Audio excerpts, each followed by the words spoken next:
Baik, pada kesempatan kali ini saya akan mengulas kembali bagaimana cara melakukan pengujian asumsi klasik.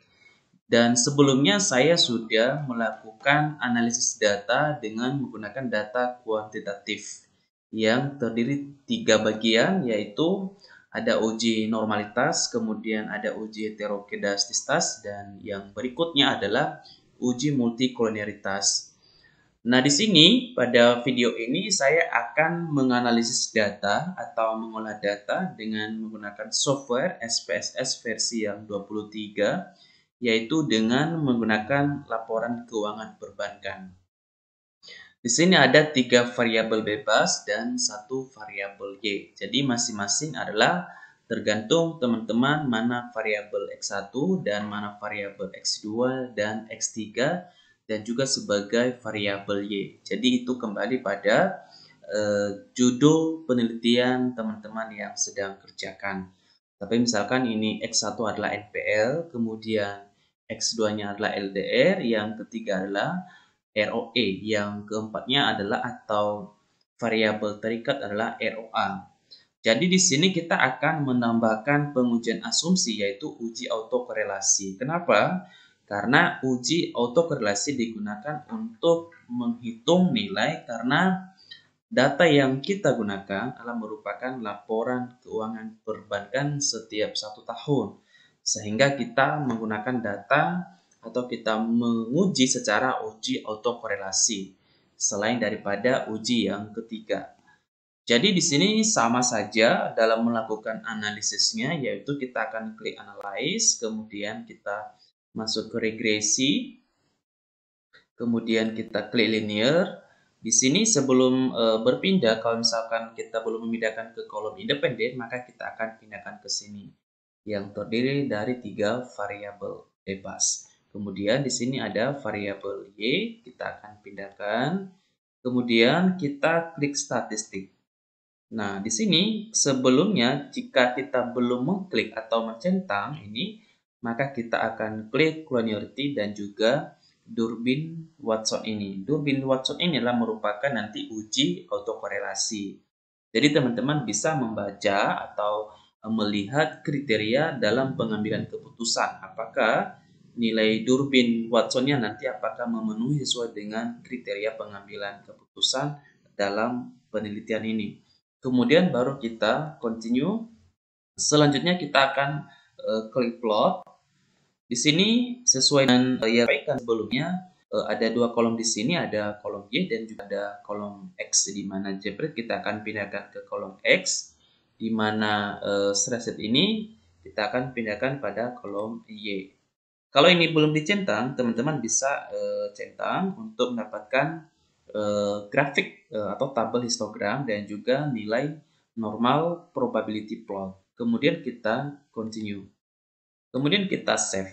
Kemudian kita klik save. Kalau ada yang perlu dicentang di sini juga boleh. Tapi itu kembali tergantung nilai yang kita cari pada saat melakukan analisis data.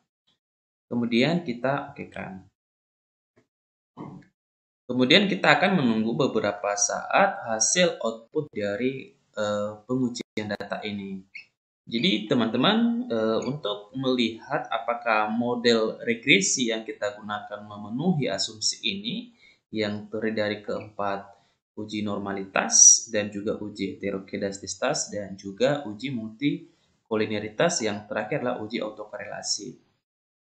Kalau biasanya menggunakan namanya histogram dalam melihat apakah asumsi di uji normalitas ini memenuhi syarat atau tidak. Di sini kita dapat melihat daripada tabel histogram atau grafik histogramnya, ya, apakah memenuhi syarat atau tidak. Itu kita bisa melihat daripada kriteria-kriteria pengambilan keputusan. Kemudian normal probability plot of regression, di mana kita melihat bahwasanya model regresi yang baik adalah di mana titik-titik ini terdapat di garis diagonal, ya, artinya sudah memenuhi syarat dalam model regresi ini. Jadi kedua ini adalah sudah membantu teman-teman dalam menerangkan daripada hasil analisis untuk mendapatkan uji normalitas.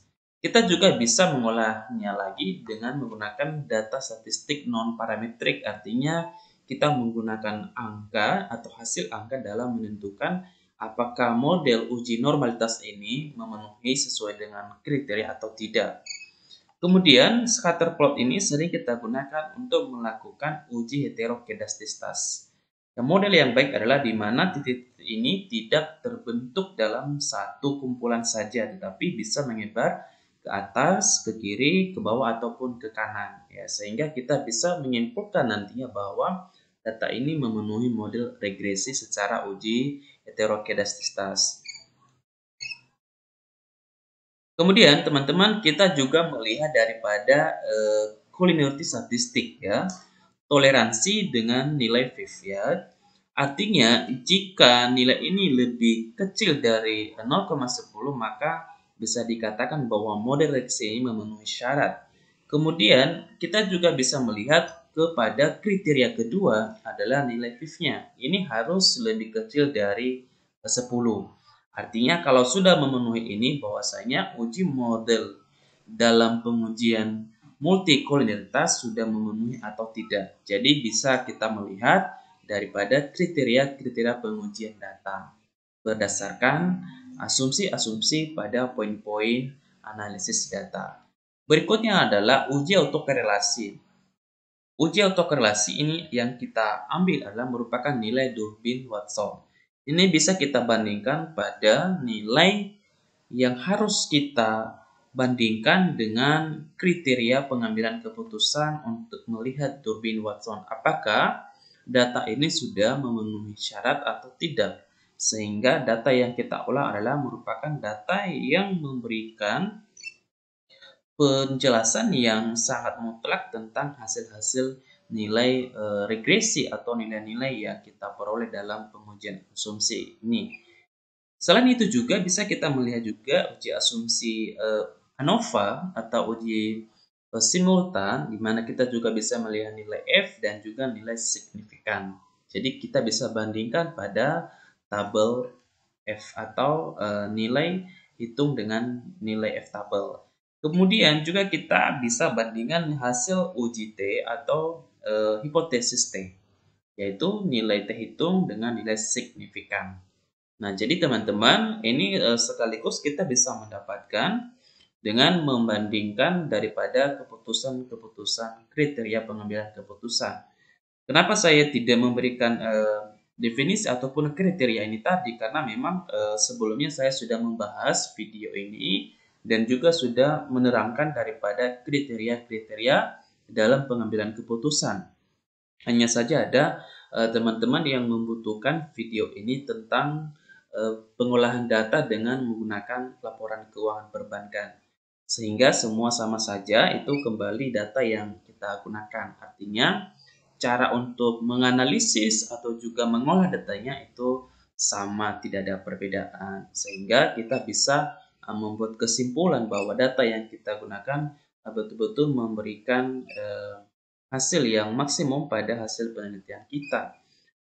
Dan itu saja, semoga video ini dapat membantu teman-teman dalam mengolah data atau melakukan hasil-hasil pengujian yang memang mendukung teman-teman dalam melakukan hasil analisis data. Terima kasih dan sampai jumpa di video seterusnya.